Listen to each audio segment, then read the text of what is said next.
Si Liza ay bagong empleyado sa isang call center na kilala sa graveyard shift. Nagtatrabaho mula hating gabi hanggang madaling araw. Dahil bago pa lang siya, hindi niya alam ang mga kwento tungkol sa opisina. Masaya si Liza sa kanyang bagong trabaho, ngunit nararamdaman niyang kakaiba ang atmosphere sa gabi, tahimik, halos walang tao sa paligid, at tila may malamig na simoy ng hangin kahit sa loob ng air-conditioned na opisina. Isang gabi, bandang 3:00 ng madaling araw, napansin ni Liza na biglang hamina ang mga tawag. Madalang ang mga kliyente, kaya't napagpasyahan niyang magpahinga sandali at maglakad-lakad sa opisina. Habang nasa pantry siya, narinig niyang may mabibigat na yabag sa hallway. Naisip niyang baka ito ay isa sa mga kasamahan niyang nagbanyo, kaya't hindi na niya ito pinansin. Nang bumalik siya sa kanyang cubicle, nakita niya ang kaibigang si Mara, na isa ring call center agent, na tila malalim ang iniisip habang nakatitig sa screen. Lumapit si Liza at biniro, "Oy, ang seryoso mo dyan. Natutulog na yata ang mga kliyente natin." Pero hindi sumagot si Mara. Dahan-dahan itong bumaling kay Liza, at napansin niyang mapatla ang mukha nito, at tila malalim ang mga mata. Nakaramdam ng bigat sa dibdib si Liza, pero sinubukan niyang magpakatatag. "Mara, ayos ka lang ba?" tanong niya. Bigla, tumayo si Mara at tahimik na naglakad palayo. Sinundan ni Liza siya ng tingin hanggang mawala sa dulo ng hallway.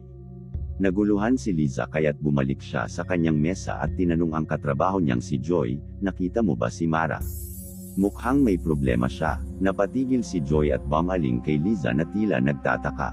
"Liza, wala si Mara ngayon. Nag-leave siya buong linggo. Hindi ba sinabi sa'yo?" Nanlaki ang mga mata ni Liza. "Imposible. Kakausap ko lang sa kanya kanina." Dumilim ang ekspresyon ni Joy at bumulong, "Hindi ka ba nakakarinig ng mga kwento?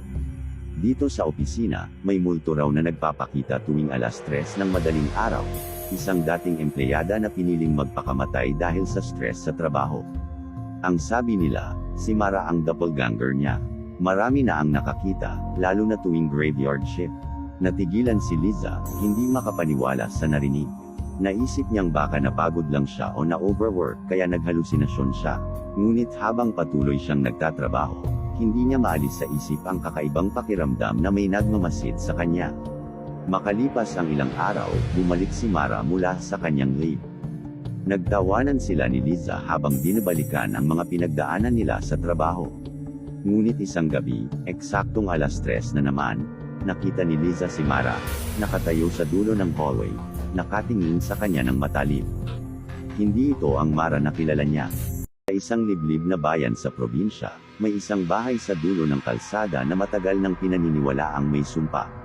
Sabi ng matatanda, lahat ng tumira doon ay nagkakaroon ng kakaibang takot at hindi na muling nakikita pa. Isang gabi, dumating si Mario, isang bagong solte sa lugar, at napilitang umupo sa bahay dahil ito ang pinakamura at malapit sa kanyang trabaho. Kahit na maraming nagbabala sa kanya, hindi siya naniniwala sa mga kwento. Pagpasok niya sa bahay, malamig na ang simoy ng hangin, at tila walang ibang ingay maliban sa mga sariling yabag niya. Kinagabihan, habang siya'y natutulog, nagising siya sa kalustos mula sa ibaba. Bumangon siya at bumaba ng hagdan. Doon, nakita niya ang isang babae, duguan, may hawak na kutsilyo. Nakatingin ito sa kanya na para bang nanghihingi ng tulong. "Patulong," mahina ngunit nanginginig na sabi ng babae. Napaatras si Mario, ngunit biglang humigpit ang kanyang dibdib at hindi siya makagalaw. Ang babae ay unti-unting lumapit, at sa bawat hakbang nito, parang may malamig na hangin na pumapalibot kay Mario. Nakatitig ang mga mata ng babae sa kanya, puno ng galit at puot. "Patulong, iligtas mo ako, siya ang pumatay sa akin." Sigaw ng babae, sabay turo sa dilim sa likuran ni Mario. Paglingon ni Mario, nakita niyang may isa pang anino sa likod niya. Isang matandang lalaki, ang dating may-ari ng bahay, may hawak ding kutsilyo. "Wala kang ibang pupuntahan, Mario," sabi ng lalaki, "katulad ng lahat ng nauna sayo." Hindi na nagkaimik si Mario. Ang sumunod na nangyari ay naging balita sa buong bayan, isang bagong bangkay ang natagpuan sa bahay sa dulo ng kalsada. At tulad ng dati, walang makapagpaliwanag kung paano at bakit siya namatay. Ang sumpa ng sanggol. Sa isang liblib na bayan sa probinsya, may isang alamat na matagal nang ikinukwento ng mga matatanda. Ito ay tungkol sa isang sanggol na isinilang na may dalang sumpa. Si Aling Marta, isang matandang hilot, ang nagkwento ng kakilakilabot na pangyayari, isang trahedya na bumulabog sa buong baryo maraming taon na ang nakalipas. Ang mag-asawang si Clara at Andoy ay halos isang dekada nang naghihintay na magkaanak. Sa wakas, dumating ang balitang nagdadalang tao si Clara, at sa simula pa lamang, labis ang tuwa ng mag-asawa. Ngunit habang lumalaki ang tiyan ni Clara, tila may kung anong kakaibang bumabalot sa kanilang bahay. Minsan, naririnig nilang may umiiyak na bata sa gabi kahit wala pa ang kanilang anak. Sa ilang pagkakataon, biglang bumabagsak ang mga pinggan at nararamdaman nilang may malamig na simoy ng hangin kahit sarado ang mga bintana. Dumating ang araw ng panganganak ni Clara. Isang malakas na bagyo ang sumabay sa kanyang pag-uwi, tila ang kalikasan mismo'y nagagalit. Tumagal ng buong magdamag ang hirap ng panganganak, at sa wakas, isinilang niya ang isang lalaki, isang sanggol na tahimik at tila hindi umiiyak. Kahit hindi normal, masaya pa rin ang mag-asawa. Pinangalanan nila ang sanggol na Tomas. Ngunit may kakaiba sa bata. Hindi siya umiiyak o ngumingiti tulad ng karaniwang sanggol. Masama ang kutob ni Aling Marta, pero hindi siya nagsalita, pinilit na lamang manahimik upang hindi magdala ng pangamba. Makalipas ang ilang araw, isang kakaibang pangyayari ang naganap. Namatay ang alagang aso ng mag-asawa nang walang malinaw na dahilan. Kasunod nito, pumanaw ang isang kapitbahay na wala namang sakit.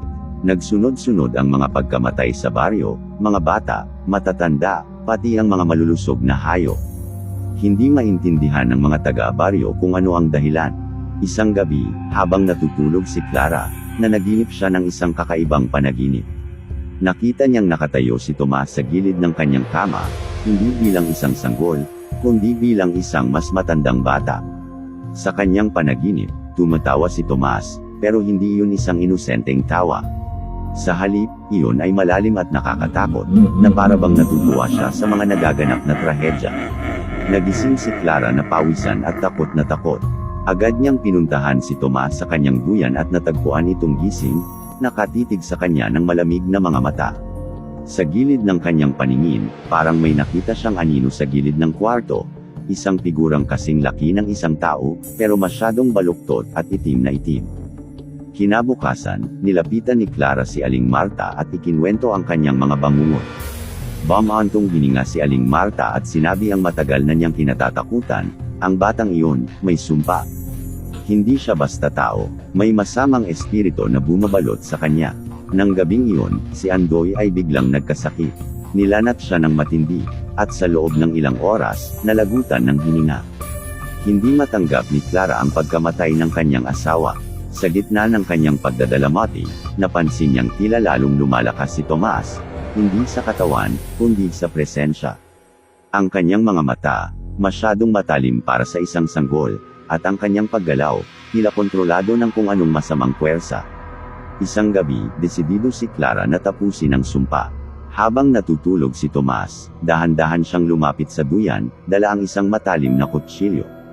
Nanginginig siya habang tinitingnan ang kanyang anak, ngunit ang tanging iniisip niya ay ang lahat ng kamatayan at kasamaan na dumating kasabay ng bata. Ngunit bago pa niya magawa ang kanyang balak, bumukas ang mga ilaw sa buong bahay, at narinig niya ang isang malalim na boses, hindi mo siya maaaring saktan. Siya ay aking anak, at kukunin ko siya sa tamang panahon. Ang anino mula sa kanyang mga bangungot ay unti-unting lumitaw sa harap niya, isang nilalang na hindi maipaliwanag ang anyo, na puno ng galit at puot. Sa isang iglap, nawala si Tomas mula sa kanyang duyan, at kasama niya, ang halimaw na iyon. Simula noon, wala nang nakakita kay Clara. Ang kanilang bahay ay naiwanang abandonado, at ang mga kwento tungkol sa sumpang sanggol ay patuloy na nagiging babala sa mga susunod na henerasyon. Sabi ng mga matatanda, sa tuwing may batang isinilang na hindi umiiyak, maaaring ang sumpang iyon ay muling bumalik.